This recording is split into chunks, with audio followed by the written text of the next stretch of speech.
જે મારા મેલડીના બૈના એની માથે દુઃખ બહુ પડ્યા છે, એનો પાર નથી.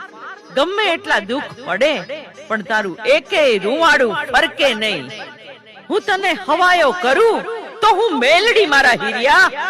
મારી હું હોશિયાળો નકામો. મારા હીરિયા, તને મનની માલિપા ઓરતા આવ્યા છે ને. હવે મારા મહેનત કરવાના કમાવાના દી નથી. તને મનની માલિપા ઓરતા થાય છે ને. હું ક્યાં રહીશ, મને કોણ ખાવા દેશે, મને કોણ રાખશે? મારા હીરિયા, હું તને મેલડી કહું છું. સાંભળ, સામું તળાવ દેખાય છે, એમાં સાજ બહુ ઉગ્યું છે. દીકરા, ઈ તળાવમાંથી સાજની 2 કોળી વાઢી લે. પછી તળાવની પાળ માથે બેઠો બેઠો એક કંડિયો બનાવ. પછી તું ભાળ એમ આ નાળિયેરમાંથી હવાવેતની નાગણી થઈને નીકળું.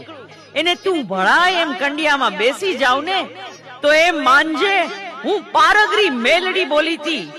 મારા હીરિયા, હું હવાવેતની નાગણી બની જાઉં અને તું હવે વાદીડો બની જા.